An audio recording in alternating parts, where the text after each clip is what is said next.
Oh man, what was I gonna say? Oh crap. I guess you could say I was less prepared. With that eloquent introduction, welcome back to the 800s. For this month of April, I am your host, Alex, and you just heard from my wordsmith of a co-host, Adam. I could see the sigh on your face. Oh, I mean, I wouldn't expect anything less. Nice.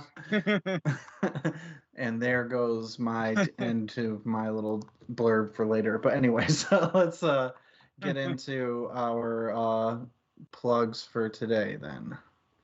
Sure thing. Oh, sorry. Thank you also, Alan, in tech, for making it happen. Almost forgot. It's been a minute. Go ahead. YouTube.com. There's a link below your video right now. That's where you can find all of our videos. You should check them out. Also, I personally enjoy audiobooks. You should check out Audible if you would like to check out an audiobook format. Audible is Amazon's audiobook platform and has pretty much all the books you could ever want. If you would like 1 month free to give them a shot, go to dmstable.com/audible and check it out. If you joined us before our beautiful faces showed up, you heard some music. That was Fearless First by Incompetech. They have a ton of cool scores and soundtracks. You should check them out. Go to incompetech.filmmusic.io to learn more. Also, we pay the bills here two main ways, Patreon and Etsy. Patreon is our way of reaching out to the community for the things that we do. So if you like what we do and want more, you should go to Patreon and see what kind of perks you can get by throwing us a couple of bucks. For example, you can tell us what book to read next by voting on our monthly book vote. And Etsy, dmstable.com/Etsy. You can buy cool nerd memorabilia and 3D printed objects. They're all 3D printed, but I realized the wording on that kind of made it sound like there are 3D printed objects and more. It's all 3D printed objects, but they're really cool. For now. Some cool wall art and stuff, and among other things.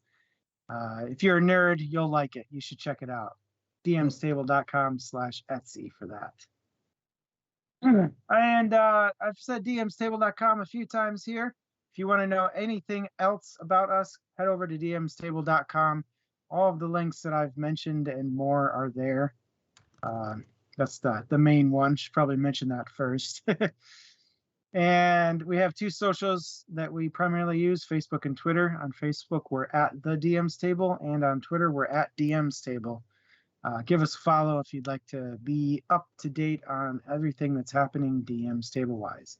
And if you really, really, really want to chat with us all the time, you can hit us up on our socials and we get you a link to our Discord, where we are super personal and talk about a bunch of nerd stuff like 3D printing, books, D&D, video games, the works.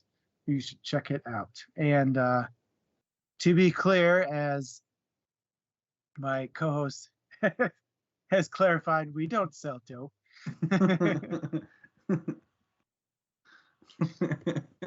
Alex, why don't you tell us what book we're talking about tonight? If you insist. So this week on the 800s, we will be discussing as per the theme, the Pulitzer Prize winning novel Less by Andrew Sean Greer. In this novel, we find ourselves following the titular Arthur Less, a 49-year-old gay writer whose books found some success, but were often outshone by his relationship with the genius poet Robert Brownburn. The story begins as Les is about to head out on a worldwide literary tour in the hopes of escaping the wedding of his former lover, not Robert though, as well as a number of his own personal problems. Along the way, he encounters friends, adventures, and even strangers that force him to confront his problems all the same. But when you run from your problems, would you expect anything less? Gotta get those less puns in there. It presented itself earlier, and I had to go for it, but like I knew that this was in there, so it was a double-edged sword on that one. If this is you guys' first time joining us tonight, I'll give you a quick rundown of how this show works. Essentially, we are a discussion forum. So Alex and I will set the topic for discussion. Where that topic comes from is either ourselves or chat. If you have some question or topic that you would like to discuss about less, at any time, throw it into the chat, and Alex and myself will see it in chat and throw it up once our current discussion is over. While we're answering the topic or question at hand, feel free to type your own answer in chat. And once we're done talking, we'll check out chat and see what cool things you guys have to say about the topic at hand. And that's about it. And so we just talk back and forth all night. And as per usual, this is our little disclaimer that this is a show geared towards adults. We do cover adult themes and topics, so bring kids around at your own discretion. And while we try not to swear too much, it happens, so be prepared for that. Also, we're trying to create a fun and supportive community over at DM's Table, one where everyone can feel free to share their interests and hobbies without any fear of judgment or reprisal of any kind. So in sum, be nice or fuck right off. And with that, let's jump right into it with our always first topic. What were your first impressions of the book? So I was not surprised by the prose on this book, because going in, when I think Pulitzer Prize winning, I think like the prose has to be good, and it generally tends to be fairly poetic, or like have a very distinct kind of voice to it, and it's a little bit elevated usually, or maybe that's a bias that's in my head, but it's there.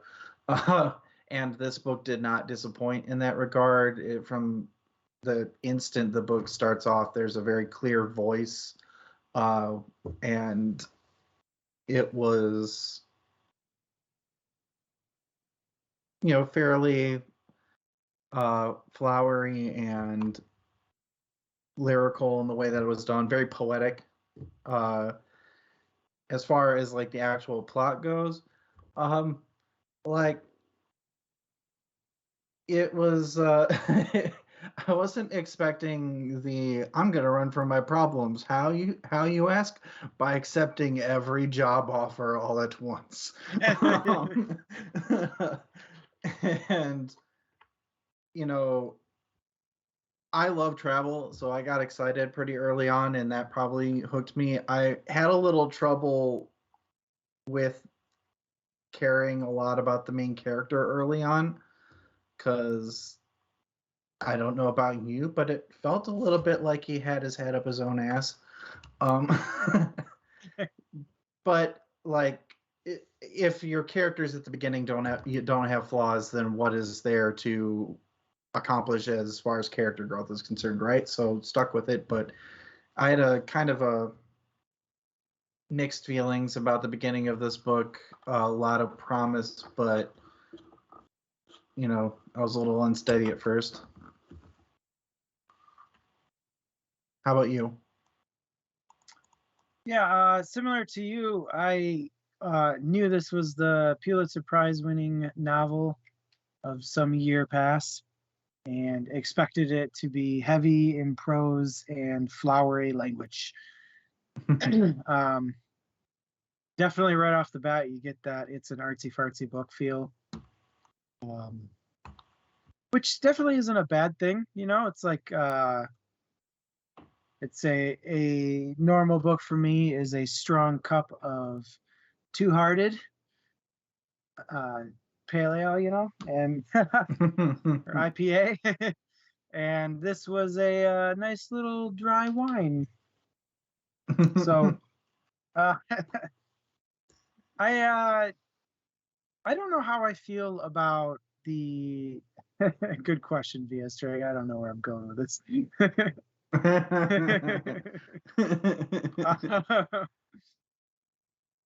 I would say so. The style of somebody is narrating a story and it's written down what they're saying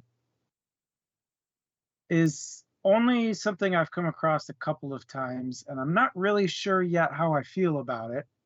I wasn't a huge fan the previous book I experienced it in, and I don't know if this improved my opinion of the style or just kind of mellowed it out, but um throughout the entire book my biggest question was who's narrating the story.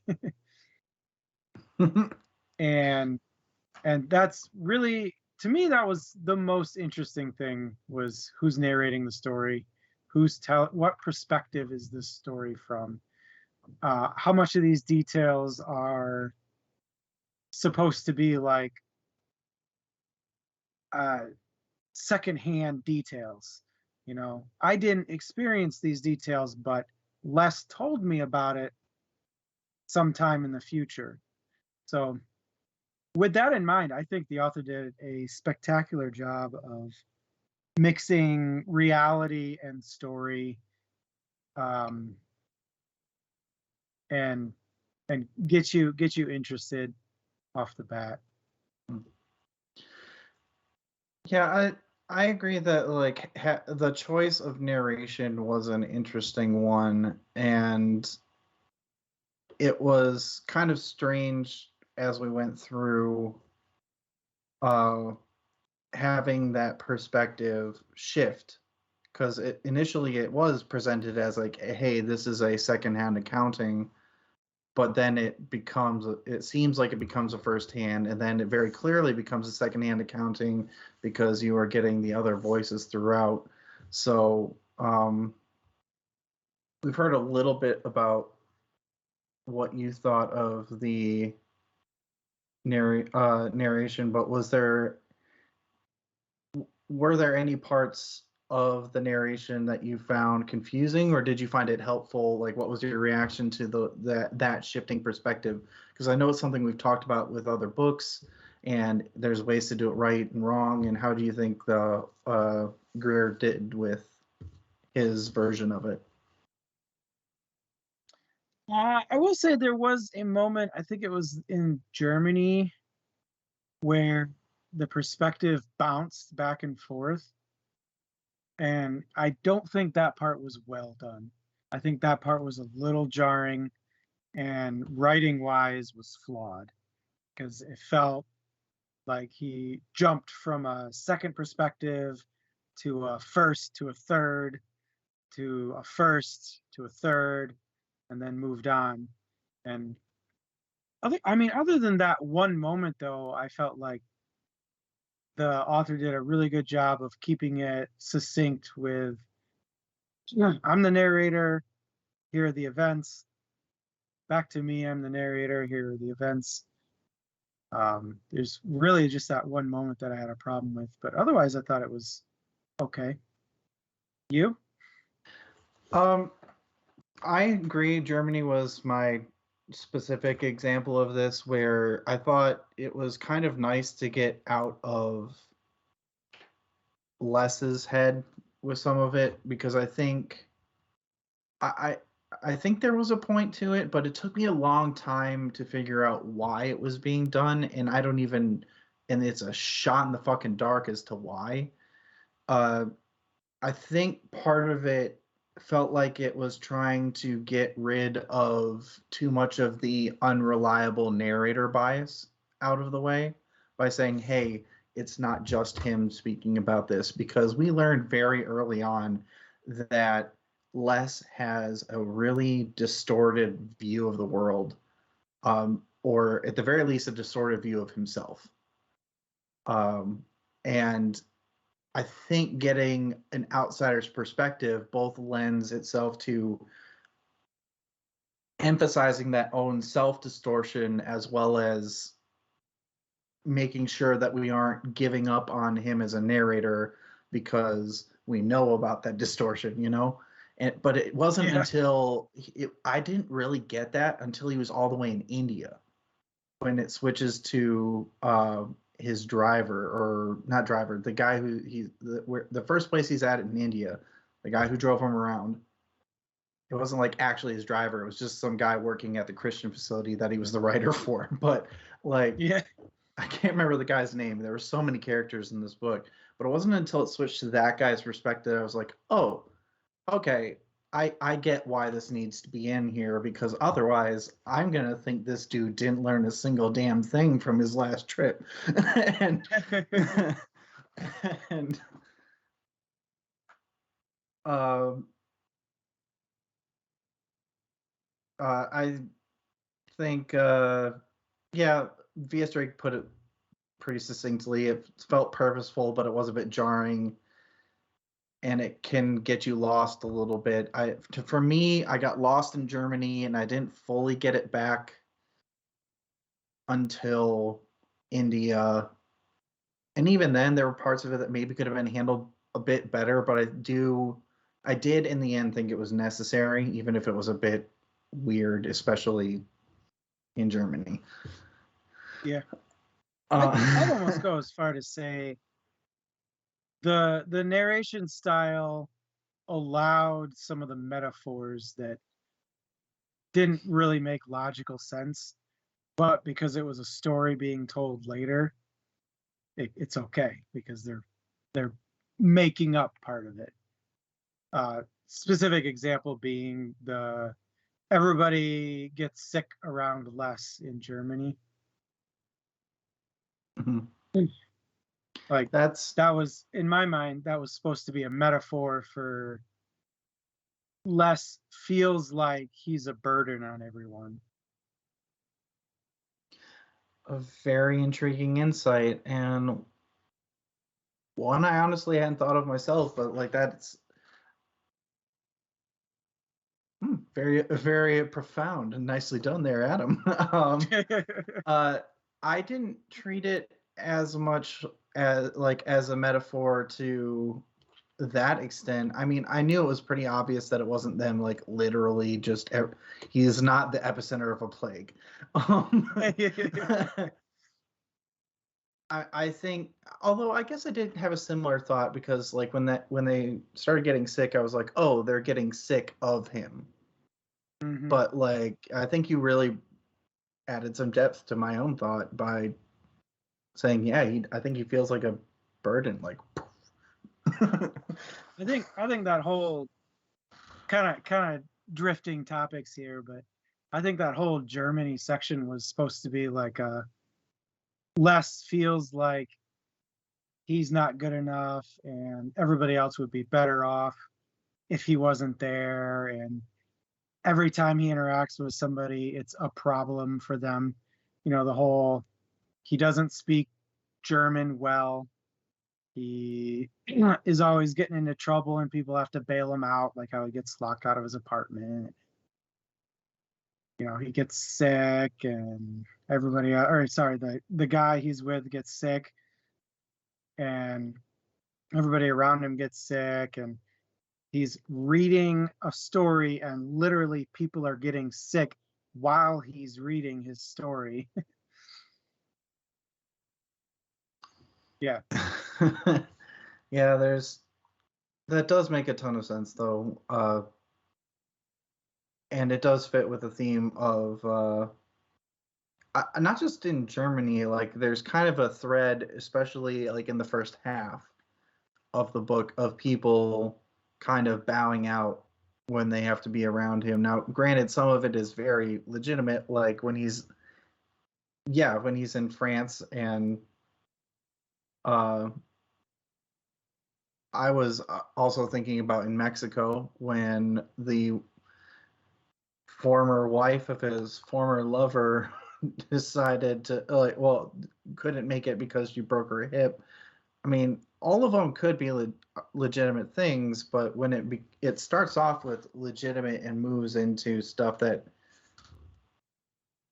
like you said, becomes more and more metaphorical as you go, until I think.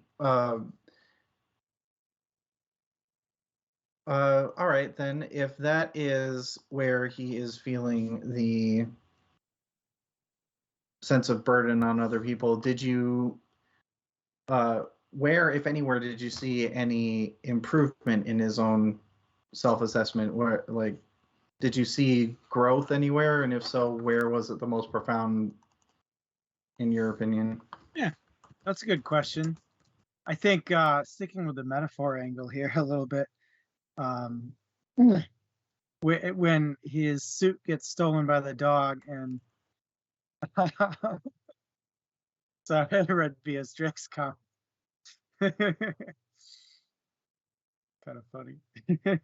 um, yeah, when his suit gets stolen by the dog and he steps on the sewing needle and breaks his leg or whatever he broke and had to go to the hospital. I took that as a very metaphorical moment of, you know, he's hit the bottom, and now he's going to work on stopping focusing on himself so much and start focusing on everything around him and what is actually going on, not what he thinks other people think of him or he thinks other people are doing to him or without him, for that matter. Especially with the moment where he gets mad at the people visiting the church and having a picnic. He's like, "Don't they know I need peace and quiet? I ought to go tell somebody to kick them out of here." And then afterwards, he's like, "Wow, that would have been like such a horrible thing for me to do. Like, who am I to own this plot of land that I needed to write my book and I needed it to be quiet? And who am I to be so self-centered?" That is one of my exact two moments that I was thinking of. So, and I think you put it about as distinctly as can be. Like, that was absolutely a moment where he had to be like, "Hey, head, unstick from ass." But for me, the very beginning of it was when he was in Morocco, and it was just him and that woman that they both shared 50th birthdays on that trip through the desert. And he starts telling her about his book, and she's like, "Nobody cares about the problems of a white man, even a gay one." And he had to be like, "Whoa." Like, he was indignant at first, but then I think he fully realizes that, yeah, like, I've lived a privileged life and I'm sitting here wallowing in something, and I've made a character that nobody's going to give a shit about. Nobody's even going to try and empathize with them. And the reason why that's so poignant is that, like, I think we see from there the allusions to Les and Les's main character in his book become more and more concrete until it comes to a head in that moment when he steps on the needle and, all that you mentioned. So it starts in the desert, and it doesn't really actually hit until he's in that moment of like, oh shit, that wasn't just about the character, that was about me too. And there's a bunch of other moments where he basically, his character is modeled after himself, except he's stuck in San Francisco instead of traveling the world. And so between those 2 points, I think that's where you really start to see the character growth in him, when he has to start questioning his ideas that he's putting out in the book to the ideas that he has internalized when he's in India. And I thought it was kind of impressive to do that in 2 stages, because usually speaking, when you have those come to Jesus moments, or what, for lack of a better idiom, in this moment, usually it's all kind of done in one big thing, Mm-hmm. or it's paced out as a part of kind of like a quest. Like, these are the steps you need to get to here. And this is just kind of, I liked that this was kind of like how life tends to work a little bit more, where you're like, oh shit, there's a big piece of the puzzle, but I don't have it all yet. And oh shit, here's another big piece, but I still don't have it all yet. And it was kind of nice to see those unfold the way that they did, because they do typically unfold in moments of painful clarity. Yeah. Whether that's literal or metaphorical, you know. Yeah. Knowing that, though, why don't we jump into V.S. Drake's question about how meta do you feel like this book is? Yeah, definitely. I had that exact same thought while I was reading this. Is wouldn't it be funny if this book is Les's book that he's writing? And I was kind of waiting for that moment where he changes his book from a guy stuck in San Francisco to a guy who goes on a trip around the world to avoid his problems. um, Obviously, they didn't quite happen that way, but I think I wouldn't be surprised if the author had similar notions in real life for this book. It felt like this was a lesson that the author had to learn. Saw it coming too. Yeah. Yeah, V.S. Drake seems to agree that this book is pretty meta, and I will confirm. I read an interview with the author after he won his Pulitzer, and apparently there's a lot of, like, the author was very much channeling a lot of his own experiences into this. So, and it started off apparently as a very serious book, and started moving towards a comedy because it was the only way that he knew how to interact with these topics, was with a little bit of levity. And so, and you see that channel directly through Les. Like, a lot of the comedy comes from him pretty directly. So it, I agree. Like, even without that context, I had the exact same thought. I'm like, man, it's a writer writing about a writer who's writing about a writer. And I was just like, and I was very much also waiting for that to flip, where he's like, oh, if he's stuck in his own town, what if I make him travel the world? And I'm glad it didn't go that route, at least not like overtly. But I took that as a early on metaphor for Les being stuck in life. That his book was about a guy stuck in San Francisco. yeah, and that is exactly what I was talking about with the moment of realization in Morocco, is having to like check himself on what he was writing. That was the initial first step of like, oh, I have Getting to unstuck. I have to unstick myself from this book before I can unstick myself from my own ass. I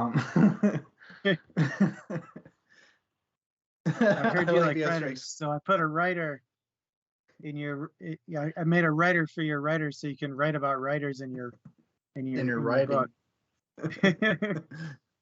Yo, dog. I heard you like writers.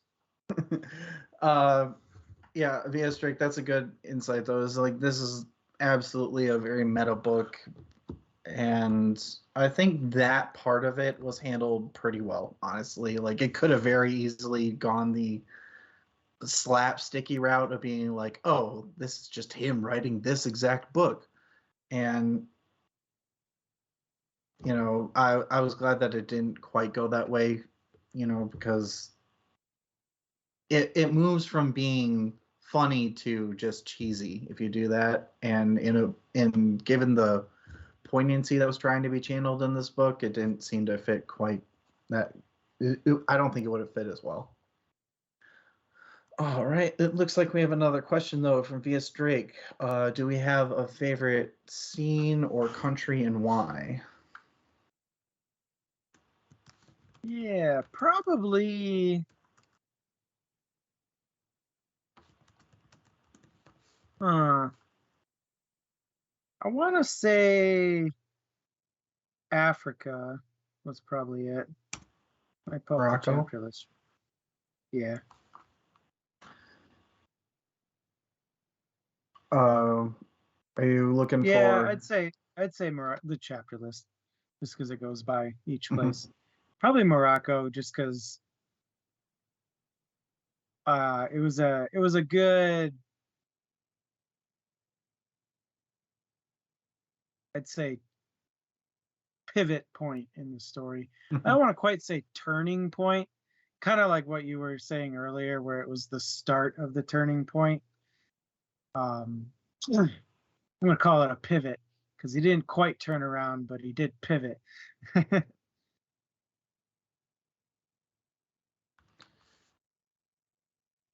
Oh, What about I you? was waiting. I thought there was more to that. Like your mouth was That's open, like there was about to be more, and I'm like, and. So, honestly, I have two favorites for for different reasons. One, I also genuinely enjoyed Morocco. I loved the imagery used in crossing the desert and his experiences talking and eating with the people who came into his life and then fell off on their own pace while he kept going. And it was kind of a metaphor for his own life where he just had a thing he was doing and he just kept going, and people would fall to the wayside as he went. And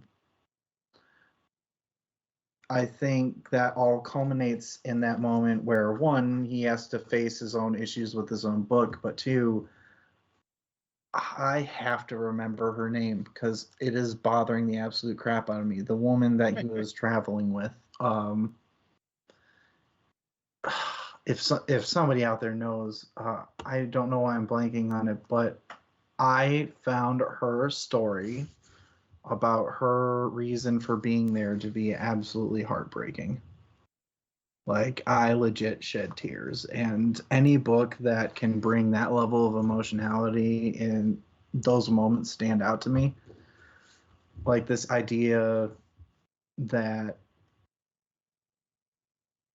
there's something out there that you want to experience, but you don't know if you ever have or can, because it's so hard to wrap your mind around why somebody would do something so inexplicable as to just up and leave a marriage for somebody else without any sort of indicator. And the question becomes, were those indicators missed, or was it really just a matter of this thing happened to this person? And it's as simple as that.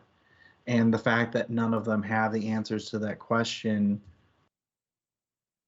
was one of the most relatable things in a book that is filled with not relatable at all shit. I think, Yeah. and I think that was on purpose. Is like, who travels like this where they just get to like put their life on hold for a year plus and travel the world like this? Not many people. And so it's surreal in that respect, but like the moments where this book grounds you, damn, bring a parachute because you're dropping from heights. um so that was one of my big moments, and the other one was on a similar tone. The moment where he's talking with his friend and he just decided to end his marriage of 20 years, and that discussion of a successful marriage. And it made, what I liked about that is it forced me to think about something in a way that I had not thought of before, is that it was a successful we did what we accomplished what we set out to do. 20 years of love and support, and we're just going to let it be that. And I was like, damn. Yeah. Sora. There we go. Thank you. Yes, Drake, for that one. Yes, Drake is like, got your back. / Google. So it looks like VS Drake really liked Germany because he realized he didn't need or want to go back home. Solid point, but I think at that point he was still in the running phase, so it didn't stick that well for me. But hey, if it hits home or not home for you, then more power. And I think Japan is beautiful in its own right as well. Like, I think he finally confronts a lot of stuff within himself on a deeper level in Japan. I think that's like the culmination of the character growth between Morocco and India. The payoff is ultimately in Japan, right? So like that, not even in and of itself, was fun to read. So I get that. Yeah, Lewis and Clark. God, how did I forget that one too? But you're Lewis and Clark. But you're Lewis and Clark. Even read the names. No, but like I find VS Drake's comment about Freddy interesting, because I didn't really pick up that he had any sort of revelation about Freddy. More so about, I took it more as his own revelation of, I'm not a piece of shit. I'm not this thing that exists to ruin other people's lives. And if I allow somebody in my life, it's fine. I'm not gonna just ruin their life by default. mm-hmm. I guess that is probably similar to that he loved Freddy. Yeah, I mean, sorry, I'm going through VS Drake's comments here. Yeah, he does. You're right, VS Drake, that he does outright ask. That Robert does outright ask Les if he loved Freddy, and yes, it's true that it was there. But I think that you have a good point, Adam, is that was as much about him allowing himself to love and be loved as it was like, oh, this whole time I did love Freddy, but I wasn't allowing myself to be loved by him. And Japan is the moment. He never settled down in one place. Yeah, so Japan is the moment where, in admitting that he loved him, it was a moment where he was like, I'm ready. Like, I realize that love exists in my life. It isn't this esoteric thing that other people experience, but I'm unworthy of. Which is like I said, the culmination of all of those moments leading up to there. Yeah.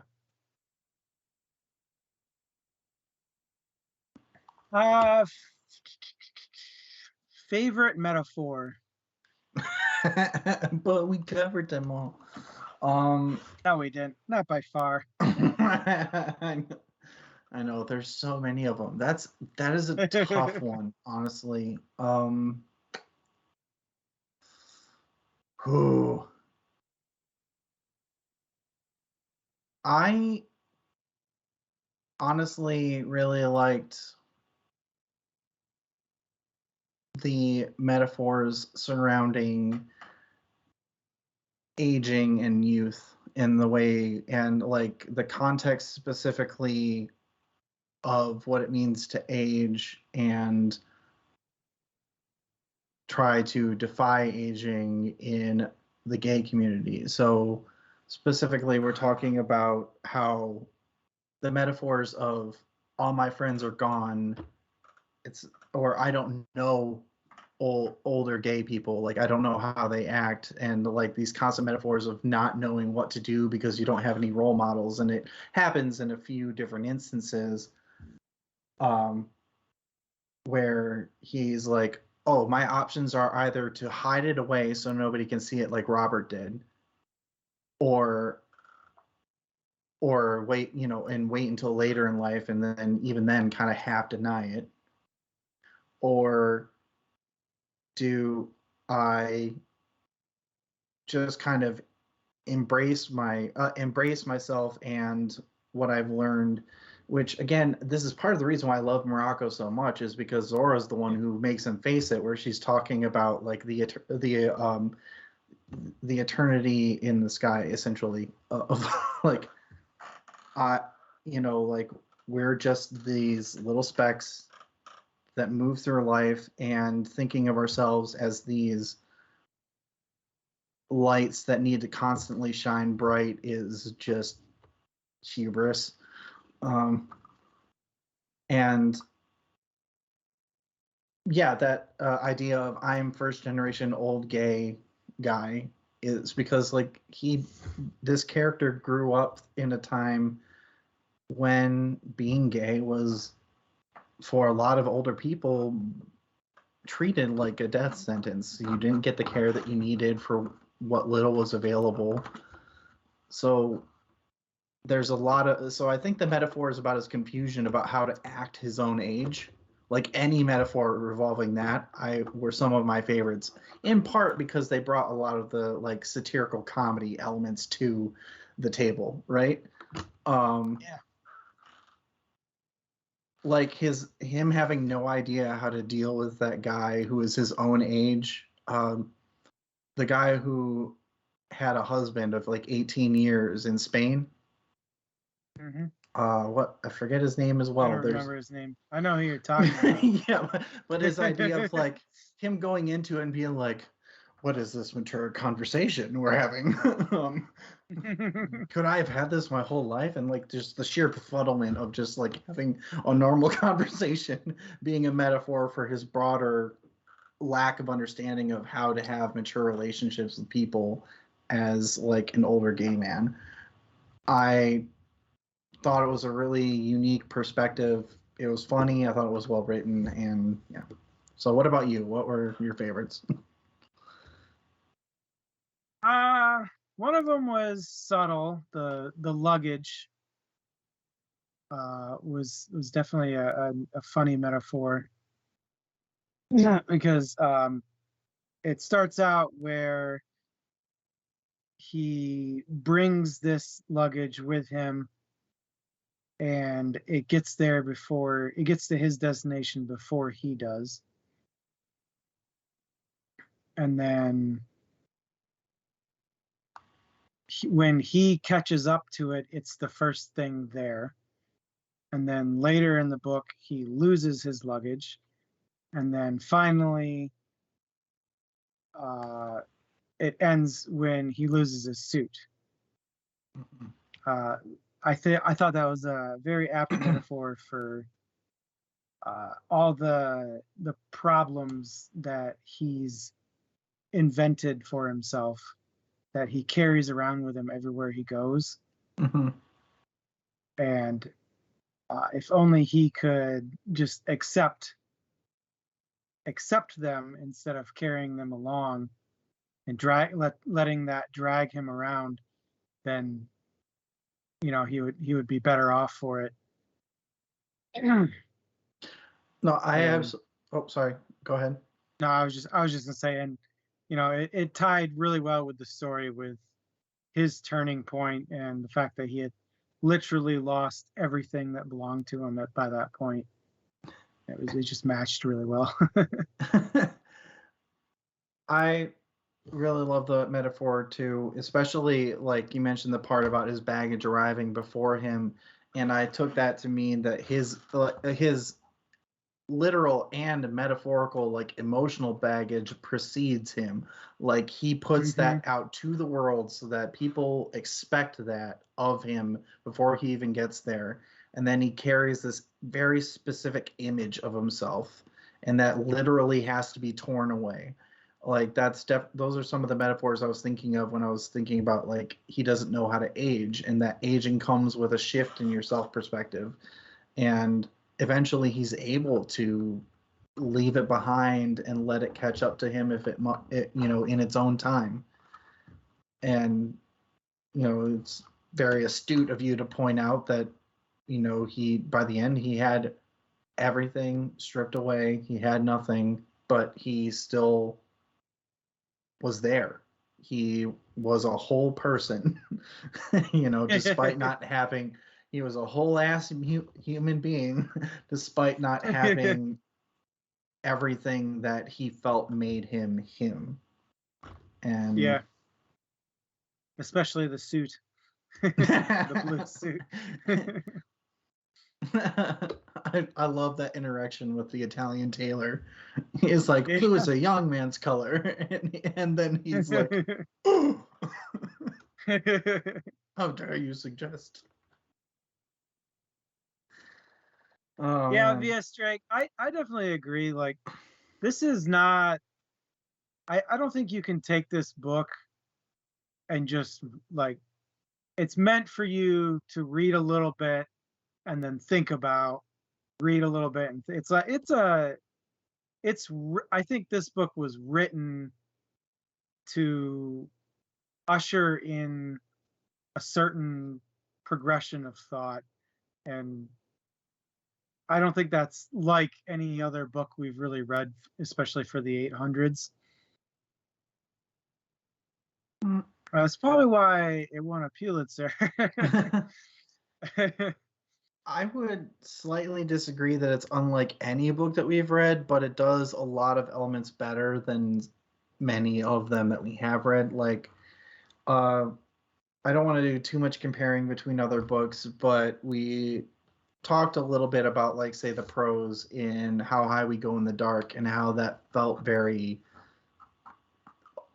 like it was made to be an award-winning type of book because of the way the prose was put in there. And it also did a lot of the perspective shifting, and that one can be hard to get away from, I know, for us, because we're big sci-fi and fantasy lovers, and it's hard to take that open mindset into a genre that you know and love about how it's done, because you want certain things out of that type of story, right? You want plot, you want action, you want like very specific kinds of adventure, or at the very least you want it to follow maybe not a formula, but there are beats that feel good when they're hit, right? As opposed to something like this, which is by its nature just contemporary fiction. It's not tied to history, it's not tied to necessarily real events, even if it is based off of certain things. It's just it's just fiction, and having that broad mindset going in, I think, allows you to do exactly what you said. Read a bit, think a bit, read a bit, think a bit, without comparing it necessarily to anything, because what the fuck are you going to compare it to? Because it exists in its own like little biome, and it's not one that we get into a terrible amount, but honestly, it's a fun place to explore, in my opinion, anyway.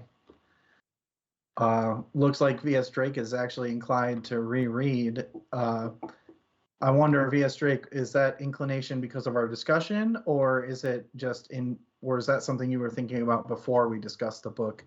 I'd be interested to hear your thoughts on that. Okay, so here's something I wanted to ask.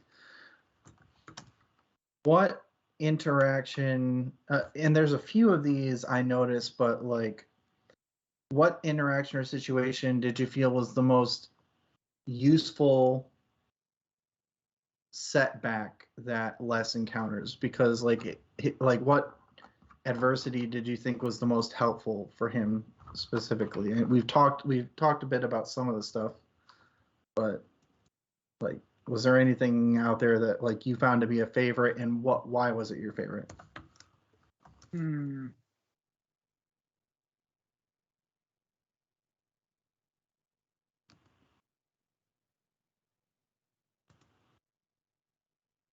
I forget what country it was in, but when he decided to take the bump for the flight, where they had too many people on the flight, and he volunteered to That was Spain, not. yeah, Yeah, I think that was or France to Spain, because it was supposed to be France to Spain and then into Morocco.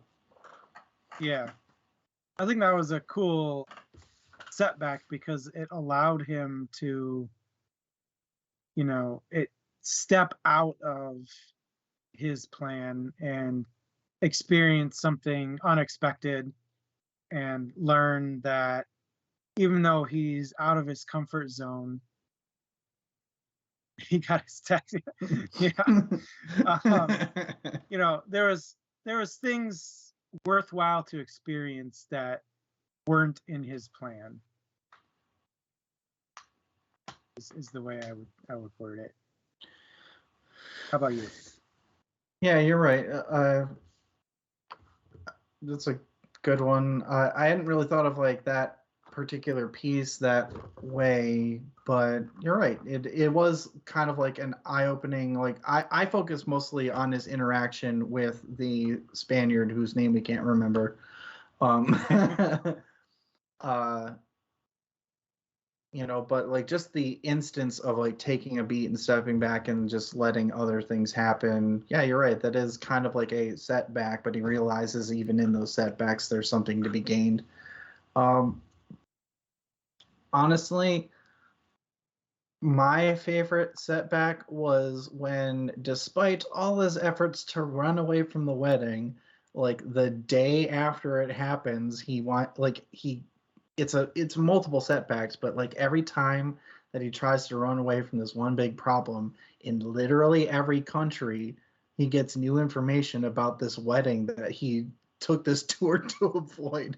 And those little moments of like, oh shit, like I went all the way around the fucking world and I couldn't escape this, is like kind of a theme throughout the book, right? Is that your problems are going to follow you. There are bad situations and problematic situations that you can step away from, but ultimately when these problems are caused when it comes to relationships or anything that involves you, especially internally, it's gonna come back in some capacity, especially if you're as apparently ubiquitously known as Arthur Less.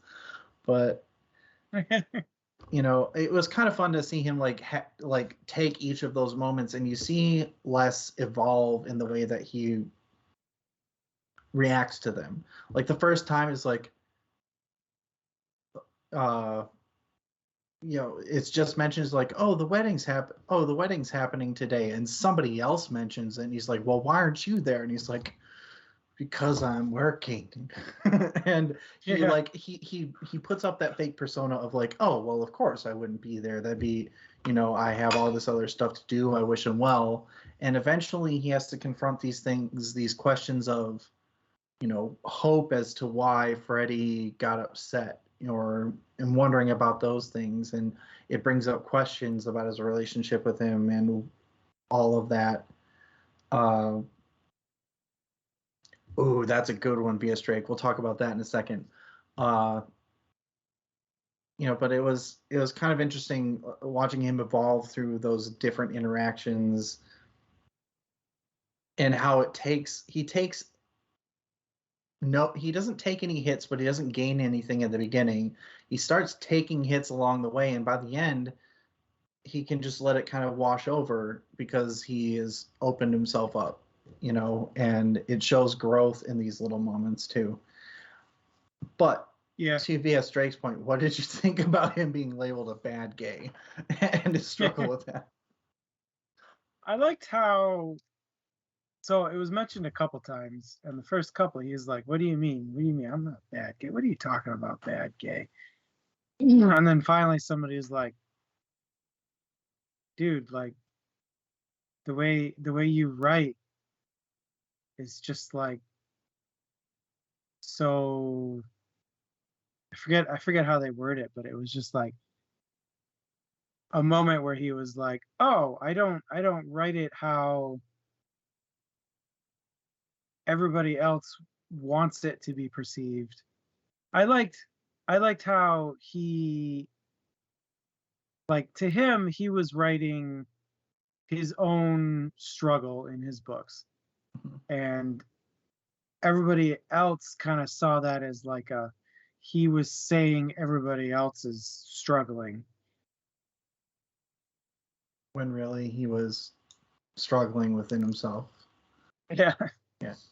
I honestly had the same thought, and even before the being a bad gay thing came up, I think if it's something you've ever struggled with in your life, the Greer did a really good job of placing in notes of that self-hatred in little things that he would say or do that you don't realize are necessarily self-hatred in the moment, but it like that's essentially what it is. And I found myself recognizing these moments. I was like, man, this dude has some real self-worth and self-hate issues. Man, this is really Yeah. like, and if this is like the way he is now, I wonder what he like writes. Like, does he write a fantasy? And then you get that like right in the face where they say, yeah, you're a bad gay. I mean, just look at what you write. What they said is that his characters are like the situations they face feel hopeless.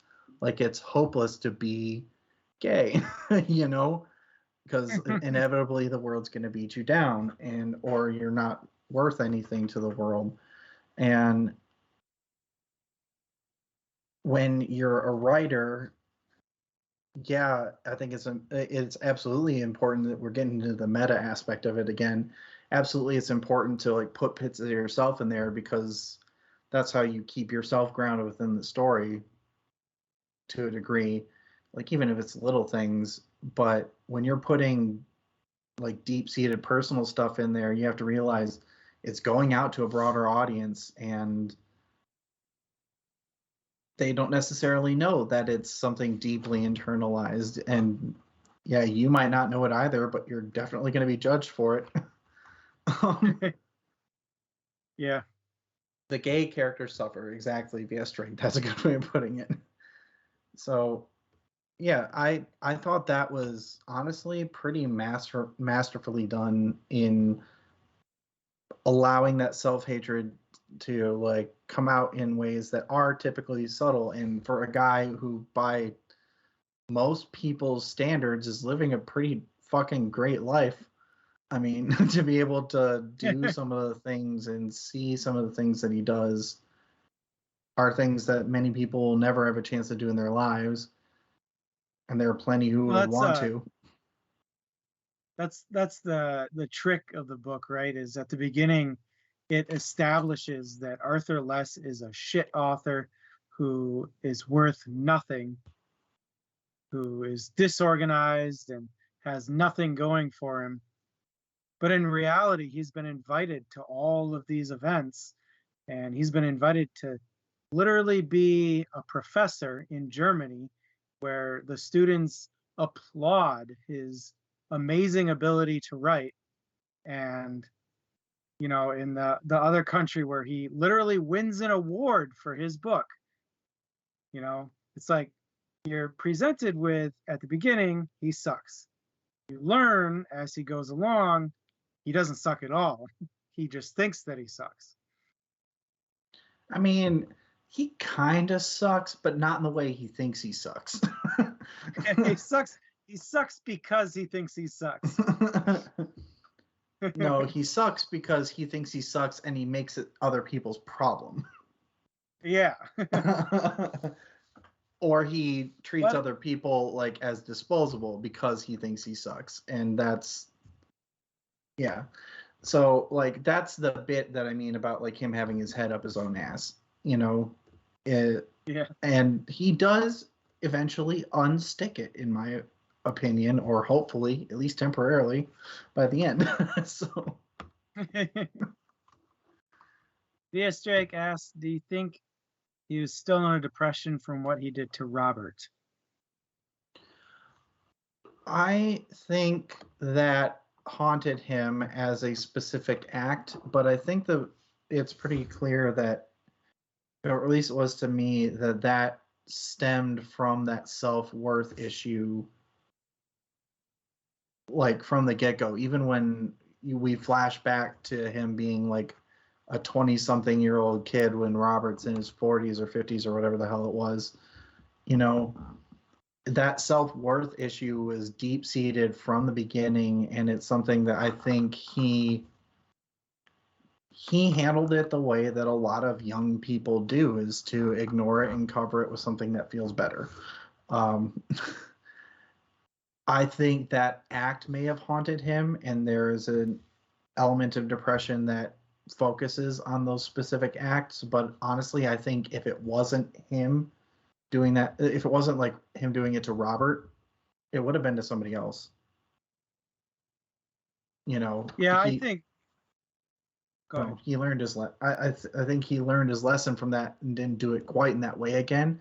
But you see it happening in other relationships by keeping them at a distance rather than getting to a point where he could do that, because he knew deep down he was probably going to again.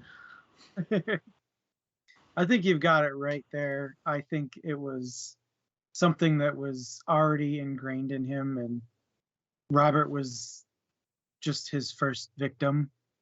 And I definitely think it cemented the idea in Les's mind when Robert left him, where he was like, "Yep, I'm right. I'm a piece of crap, and I ruin people. Mm-hmm. Everything I thought about myself is right." And then he kept going. Yeah, it's a self-fulfilling prophecy. Like, if there ever was one, you know, he, I just don't think it would have necessarily. Yeah, well, that's what it was. The sex was validation for him. Like, it gets brought up a number of times. You know, he doesn't know how to be alone with himself, really. Um, at least not for extended periods of time. And he's both fortunate and unfortunate enough to be I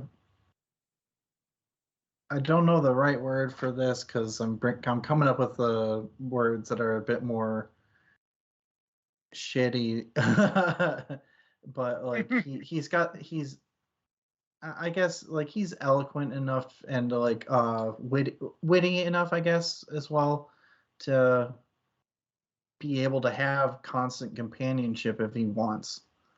And all of that is a substitute for, well, that's why promiscuous is what I was avoiding, because like it wasn't necessarily about that, because he does it with friends too, right?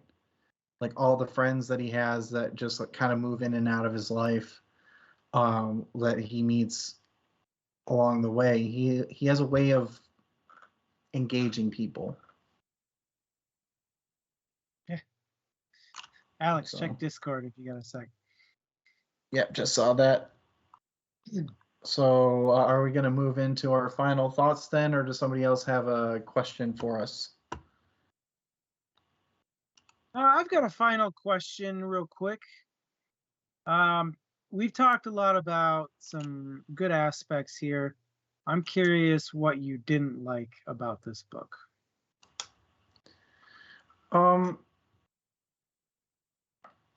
Let's see. I'm also stuck on the thing in Discord. Sorry for those watching. I just need to figure out what I'm going to do. But anyways, the things that I didn't like, I thought it was a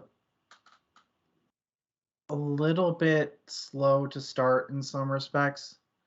I found it hard at times to like the character, but I think some of that might have been me projecting some of my own issues onto said character, but it also very clearly, as you read through the book, was meant to be there. But in the beginning, I could see that turning some people off of this book. I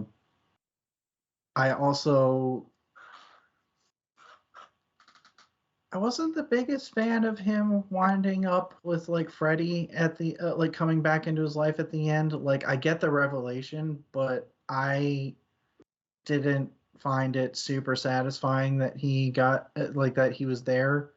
Like I kind of had wished that like they would have moved on. Like it just like it would have been enough for him to admit that he loved him, and he had to let him go. You know.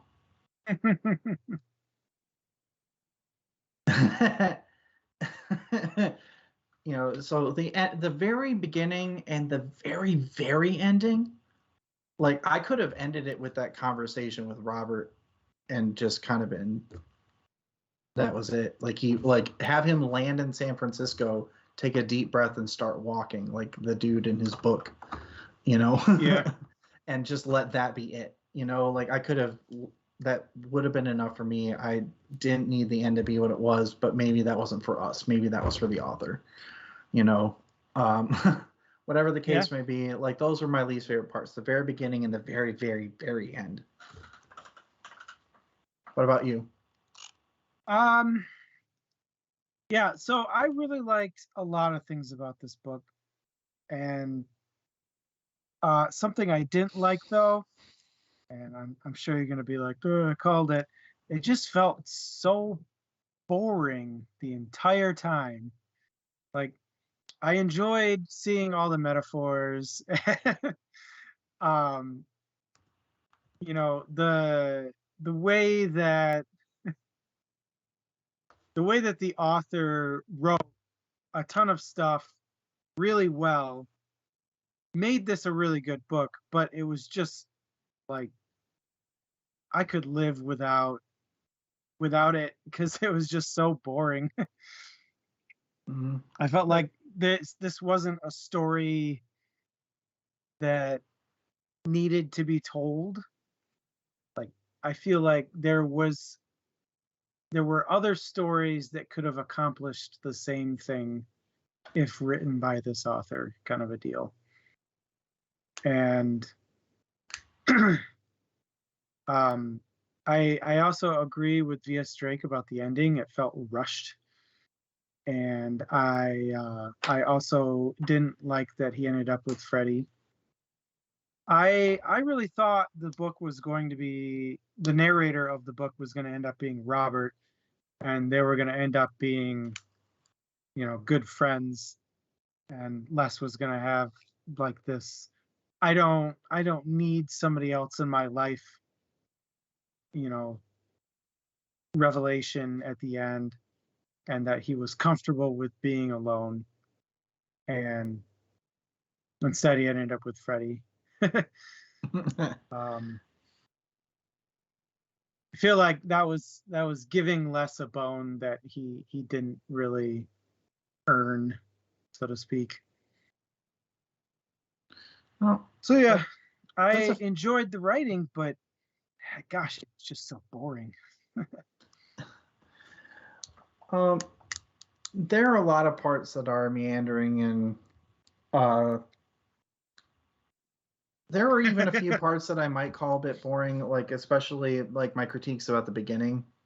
Was it kind of took a while to get off its feet, but you know, I think it is entirely fair to say that there were parts that he didn't earn at the end, but like, yeah, it did feel a bit rushed to just like he has to have earned something concrete at the end. No, he doesn't. It could have been there's enough metaphor in this book. You could have left it on a metaphor. It would have been fine. Or allegory if that holds more true. Whatever the case. You know, but I think that's a fair assessment. Like I know it's been kind of a theme for you not to like books that don't have like a pretty hard line plot in general. But I don't mind books like that. and I was okay with it because of the length of the book. Had it tried to be much, if any, longer, might have been a bit much for me.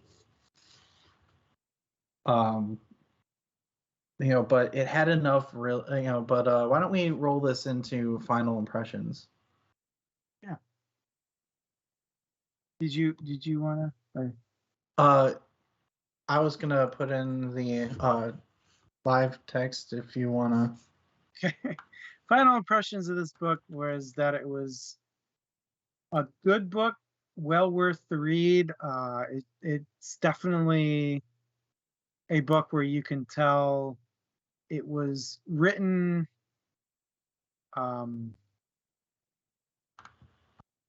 what's the word? We'll go with, well, it was written intelligently. Like, it was written with a purpose, and that purpose was brought about well. If you want a book to entertain you, I don't know if this is really the one to go for. But kind of like what Drake said, it's palate cleanser. It's a good reset. If you want something to think about, it's a good book to think about. It shows the side of literature that isn't oft explored in our normal wheelhouse of books. You don't get this kind of depth in a lot of fantasy or sci-fi books.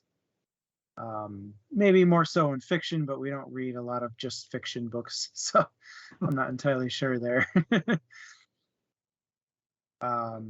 Yeah, V.S. Drake says the prose was masterful. Definitely agree there. It was a very flowery and articulated book. I'll leave it at that. All right. Yeah, I agree about the prose. The prose is very well done. It has a very specific voice that is more on that poetic end of the spectrum, which I think we tend to associate with these elevated literary experiences. And there is a lot to be said for this book being, I think it's a good mental cleanse of a book when it comes to, do you need something that is just there to have some nice moments to make you think a little bit?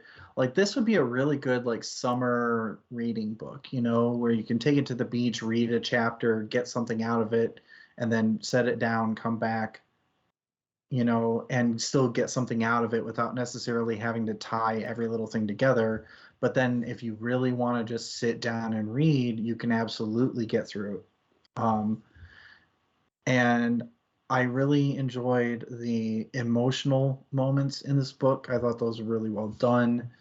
It has its issues with pacing at times. The ending leaves something to be desired, but I can absolutely see why this is a Pulitzer Prize winning book. So for those who like stories for the sake of stories and like books that make you think, absolutely would recommend it. I know plenty of people who are hardliners on, I need my story beats, I need my hero's arc, I need my plot. It has to have that I probably wouldn't recommend this to unless they're specifically looking to get outside their comfort zone. Yeah, there's no magic system. No magic here. So it's one I would definitely recommend to people who are genuinely book readers, but I don't think this is something that I would give to somebody to get them into books. This is a book reader's book. I think that's what a lot of Pulitzer Prize winners tend to be. It is a book. It is a literature lover's book. In that, for those who like books that explore the human experience, and that's all they have to do. So for anybody who enjoys that sort of thing, I would absolutely recommend it.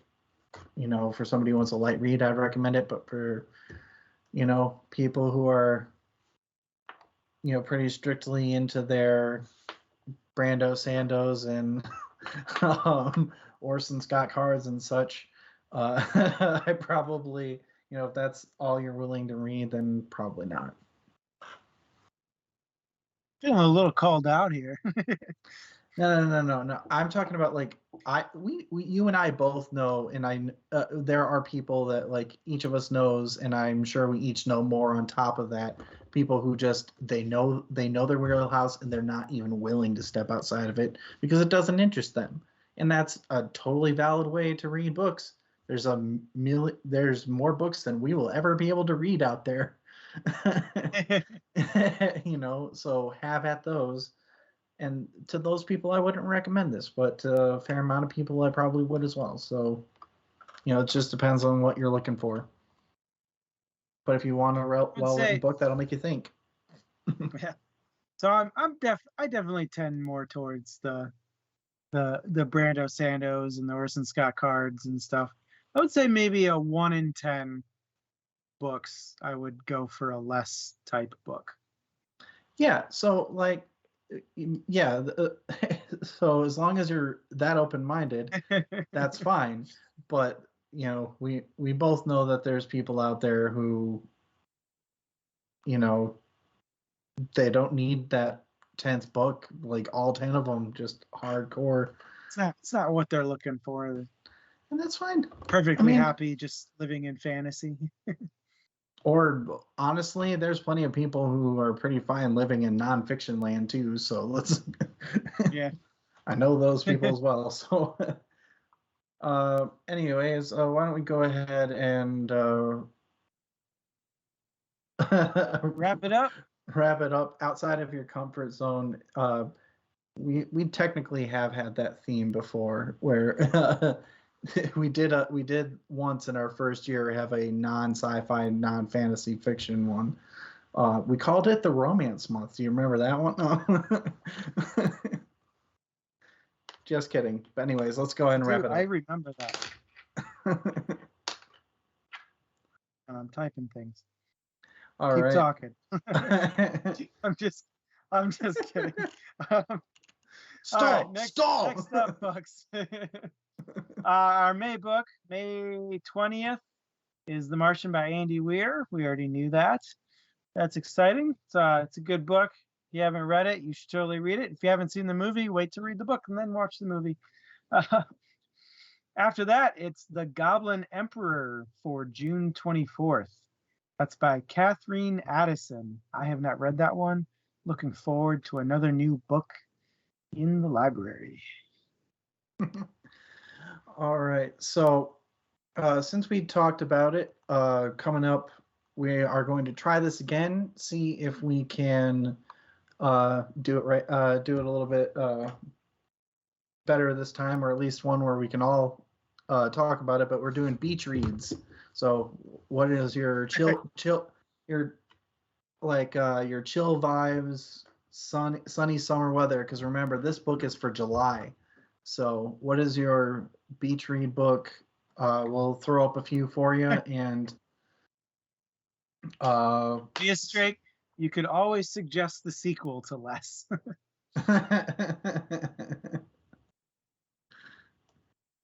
But yeah, so July will be beach reads, and then August, I'm thinking back to school. That's a good one. I like that. So either books about being in school or books that you read when you were in school. Oh, not about going back to school? Because I got a book for that. I said both. It could be about going back to school, being in school, or books that you read because it was required reading in school. Okay.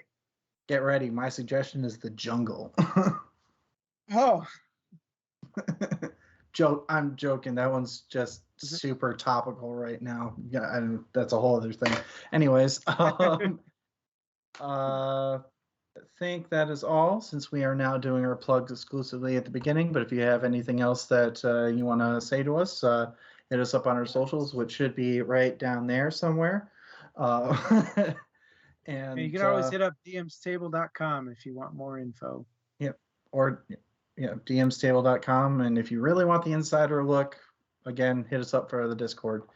Have you read anything other than Less, Alex? I have read a few things. One, I made my way through the entire We Are Bob series. Nice.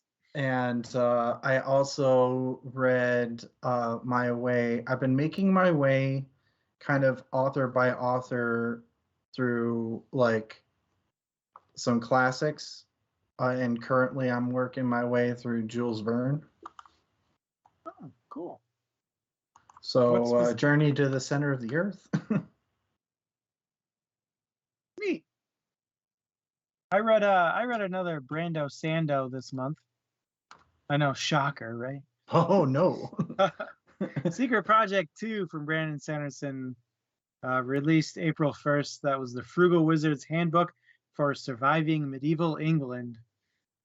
It's Brandon Sanderson's style of Hitchhiker's Guide meets Magic 2.0. It was. I was gonna say that sounds like Magic 2.0, the book that sent them all to England. Yeah. It was.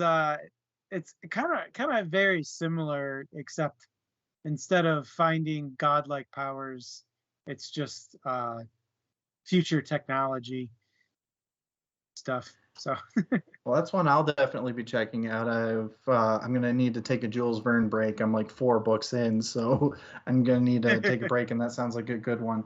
So if you have any other suggestions for us to read, or any other side projects that you have going for your reading, feel free to let us know. But I think that is going to be it for today. So real quick, V.S. Drake's reading Mistborn, The Hero of Ages. That's cool.